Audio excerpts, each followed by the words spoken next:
السلام نئی ویډیو سره تاسو خلکلی به یو امید لرم چې تاسو ټول به روغ خوشحاله وئ ژوند په مزو کې به وئ سوات مټه کې ډېره زیاته افسوسناکه دردناکه واقعه رامخې ته شوې ده د یو کور څلور کسان ډېر په بد حال باندې قتل شوي دي چې په هغه څلورو کسانو کې دوه ماشومان او دوه زلمي هلکان شامل دي چا قتل کړل امره پرې چا وکړله په څه وجه یې قتل کړل ټول معلومات در سره په دې ویډیو کې شریکوم زموږ دا ویډیو خامخا وګورئ چې پوره معلوماتو نه ځان خبر کړئ د نورو معلوماتي ویډیوګانو دپاره زموږ چینل سبسکرایب کړئ د انشاءالله خامخا وهئ چې زموږ هر یوه نوې معلوماتي ویډیو تاسو ته په اسانۍ سره میلاویږي سوات مټه کې ډېر زیات ظلم شوی ډېره زیاته افسوسناکه دردناکه انتهایي دردناکه واقعه رامخې ته شوې ده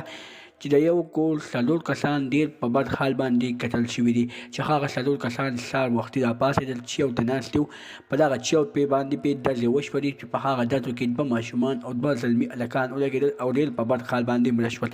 دوستانو په سوات کې قیامت دی سوات پولیس وایي چې دغه قاتلان به موږ ډېر ژر ګرفتار کړو چې اخر په دوی باندې حمله په څه وجه باندې کوله د دوی اخر ګناه څه وه دوی اخر دوی ته داسې څه خبره کړې وه نه د دوی دښمني وه نه چا څه بده خبرې کړې وه نه چا څه جنګ کړی و خو بیا هم په دوی باندې حمله وشوه او ډېر په بد حال باندې قتل شول دوستانو پولیس وایي ډېر ژر به موږ د دوی قاتلان ګرفتار کړو د قاتلانو به خامخا موږ پوښتنه کوو چې تاسو په دوی باندې دا حمله ولې وکړله الله دې دغه ټولو ته جنت الفردوس نصیب کړي او د کور واده الله تعالی د زړه صبر ورکړي او پولیسو ته پکار دی چې دغه قاتلان ګرفتار کړي او خو بدترینه سزا ورته ورکړي د نورو معلوماتي ویډیوګانو لپاره زموږ چینل سبسکرایب کړئ ته د انشاءالله خامخا وهئ چې زموږ هر یوه نوې معلوماتي ویډیو تاسو ته په اسانۍ سره میلاویږي والسلام